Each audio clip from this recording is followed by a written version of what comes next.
Hi, welcome to Brief by Beaton. Today we are going to talk about the woman deemed the Citi Bike Karen. The roughly 2-minute video starts with a white woman wearing hospital scrubs straddling a city bike, screaming for help, even though she doesn't appear to be in danger. A woman and a group of teenagers had a disagreement over a rental bike in New York. The woman was white, the teenagers were black. If you saw the clip that I just posted or a longer version of it, you can see the altercation. The teenagers are sort of heckling her, she's screaming. You know, it's a bit of a scene. Now, what's good about this is that everybody saw the video and said, okay, but there's got to be some more context. Let's wait a second, see how this goes, see if any more evidence comes out. You know, let's take a breath here. Just kidding, everybody lost their fucking minds. There's this string of tweets from an insane person who keeps calling her an entitled white bitch and racist. She puts out her husband's name and how they both deleted all their social media accounts and went into hiding because she's clearly stalking her. She talks about how she hopes that the teens in the video get the justice that they deserve and that this woman feels the 1 ounce of fear that black people feel in these situations all the time. Then there's this guy who calls her a suspected white supremacist. Based on nothing. Nothing in the video indicates she's a white supremacist. They haven't dug up social media. This was a knee-jerk, she's a white supremacist. People have to accept that black people and white people can have disagreements and race doesn't have to enter the picture. One thing that's pointed to as proof that she's racist is how she's acting in the video. Please, get off. While the video doesn't show the young man touching her, it does show her remove her hospital badge, then grab the young man's phone. Why you took his phone? The woman then tells him he's hurting her fetus. I'm not touching you. When a man, also in scrubs, inquires what's wrong, the woman all of a sudden appears to begin sobbing. When the man tells the woman to choose another bike, she calmly removes herself. They're calling her hysterical, melodramatic, saying that she's hamming it up, saying that she's playing off of a popular trope that white women always call the authorities on black men because they know they will be believed and they don't care if it means that they'll be punished or even killed. Civil rights attorney Ben Crump tweeting, "This is unacceptable," and she grossly tried to weaponize her tears to paint this man as a threat. This is exactly the type of behavior that has endangered so many black men in the past. People of his stature should not tweet shit like this. He is a civil rights attorney. He has to be very well aware of the fact that you cannot judge somebody's guilt or innocence off of a 2-minute clip that you have no prior context for, right? And then he goes into she weaponized her tears and this has been responsible for the death of so many young black men. You know what? Like, we gotta knock that shit off. Every time an incident like this happens, you can't automatically put all the weight of America's bad history on top of it. You know, you can't. We're already kind of in a day and age where people will say words are violence and jokes are violence. Things like Dave Chappelle making jokes about trans people. Well, he's killing trans people. Even though you can't connect those dots directly, you just say he's doing it and people go along with it. And it's the same with this. You just say that what she's doing is killing black people, but you're not proving that. You don't have any incidents where that actually happened. You're just saying it as if it's fucking true, and it's getting tiresome. But put yourself in that situation. You're a woman by yourself, and a group of teenagers approaches you saying that you're taking their bike, even though you say that you've paid for it. They're saying they've paid for it, and then they physically restrain you from leaving. They grabbed her bike and pushed it back into the lock so she couldn't leave. They stopped her from being able to leave the situation, and then were heckling her and laughing at her the entire time during the video. Quoting the video can be heard saying, How you stop crying? Not a tear came down, miss. This woman is a nurse, by the way. She had just finished a 12-hour shift at the time this video was taken and was renting a bike to drive home.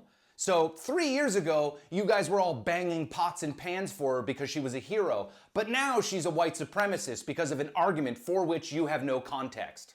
Also, she is 6 months pregnant. Now call me old-fashioned, but I come from a day and age where that used to buy you a little extra sympathy. So let's put this into context. She's 6 months pregnant, has some hormones going on, tired, on her feet all day for a 12-hour shift at a hospital, and now she's got to ride her fucking bike home.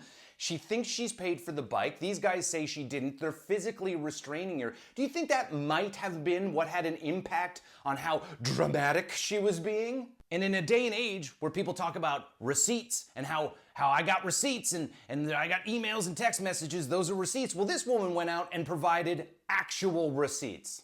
Justin Marino, who represents Comrie, points to receipts that show she was the one who paid for the bike reservation. She paid for the fucking bike. Even if it's possible that two people could pay for the same bike. I don't even know how that would work, but let's entertain the idea that it is possible and they both thought that they had legitimate claim to the bike. Okay, but that still just means that it's a disagreement. It's not a fucking race war.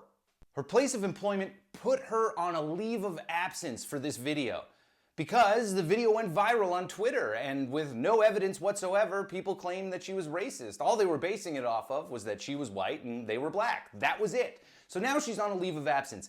This is what I refer to when I'm referring to cancel culture. I don't give a shit about the celebrity stuff. Celebrities have shit happen to them. They maybe go away for a little bit and they come back. But this woman is not coming back from this. Tarantino isn't going to put her in a movie in 5 years and she'll have a career resurgence.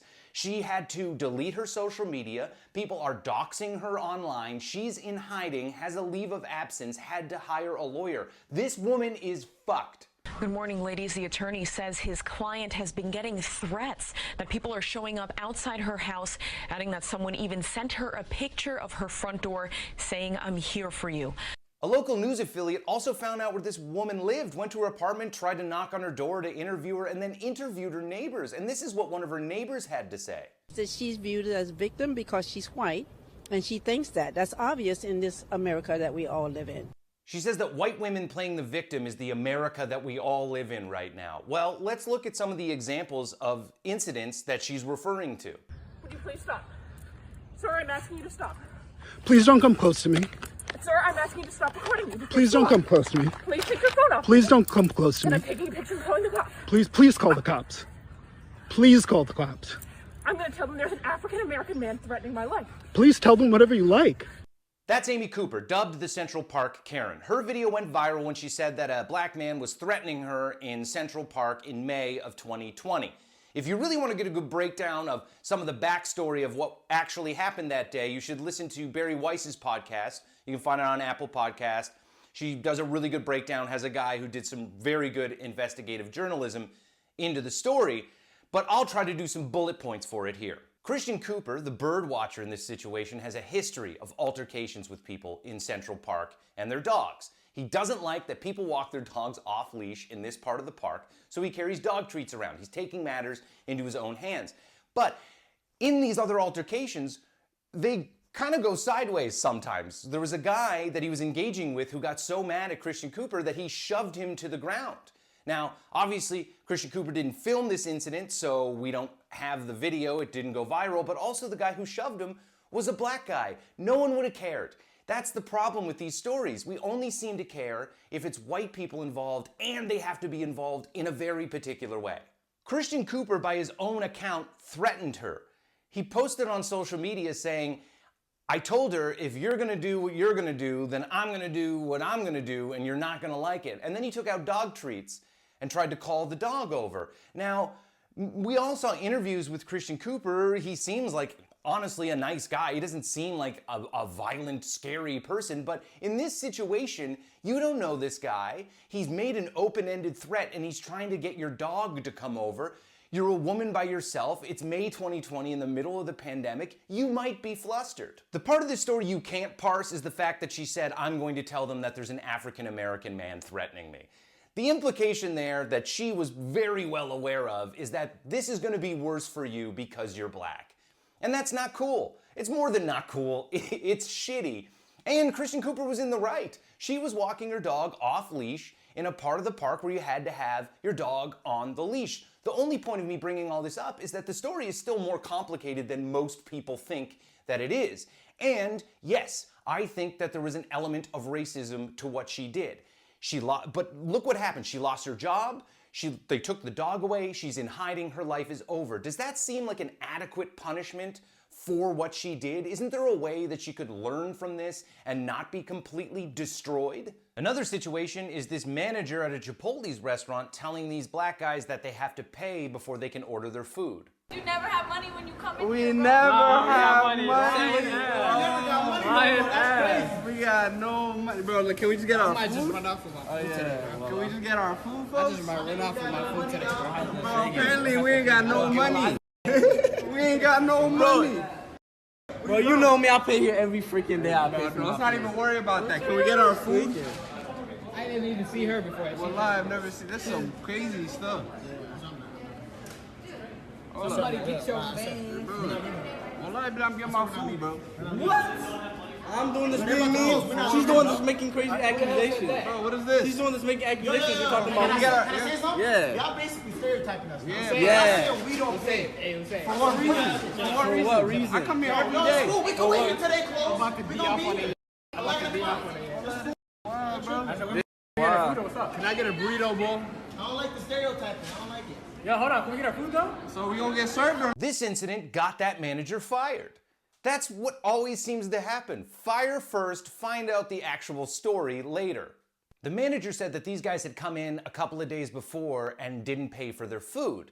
They said that she was stereotyping them, but when a little research was done and they dug into these guys, the guy who actually filmed the video had posted on Twitter multiple times about dining and dashing. This is one of those scenarios where everybody decided that the manager was a piece of shit, and then with just a little bit of research, it turned out that she was 100% correct. If a third party films an altercation between two people, that video is a little bit more legitimate. Those two people are a little more raw. They might not be aware that they're being filmed. But the videos that I'm talking about today, these are all filmed by the people who say that they were the victims and that social media and the media sided with.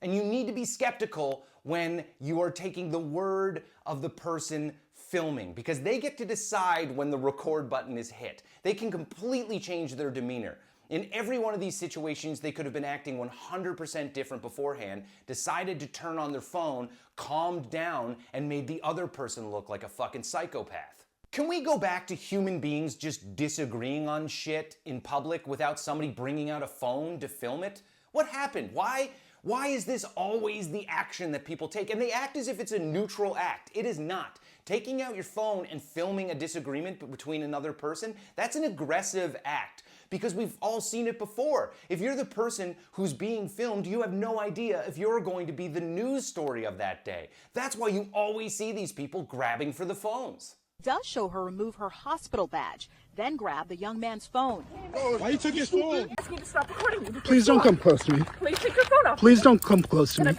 But here's ultimately what these videos come down to. We get served? Yo, put this on Twitter. Hey, man. We're going to put it on Twitter.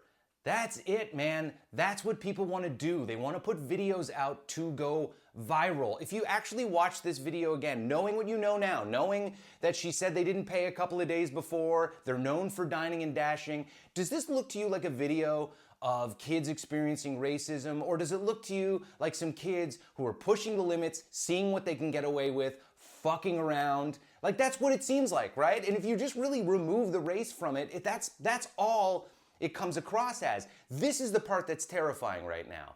Every kid has a weapon in their pocket that's a phone. So they can film shit. We have all these TikTok challenges that go awry, but people like to film shit, and kids like to cause shit, and then they can film stuff. And in this instance, like with the Citi Bike Karen, with these guys at the Chipotle restaurant, basically they know that they can push limits, they can fuck around, they can take this woman's bike, they can not pay for their food, but if they start filming at the right time and they post the video, they know that everybody's going to believe their narrative, because that's what happens time and time again. That is not a good standard to set for the society that we're trying to live in. What some people need to do is engage in a thought experiment. And the thought experiment is swap the races. Just swap the races of the people involved and don't change any of the details at all. So it's a pregnant black woman who's a nurse who says she rented a bike, and 5 white teenagers who say they rented the bike, and an altercation occurs. It's a white male bird watcher and a black female walking her dog by herself in the park, and he throws out a vague threat to her. It's a bunch of white teenagers at a Chipotle restaurant yelling at a black female manager. So all the details are the same, just the races are changed. And if you would automatically swap sides to the other person, then my advice to you is stop getting involved in these conversations, because you're clearly too fucking stupid to have them.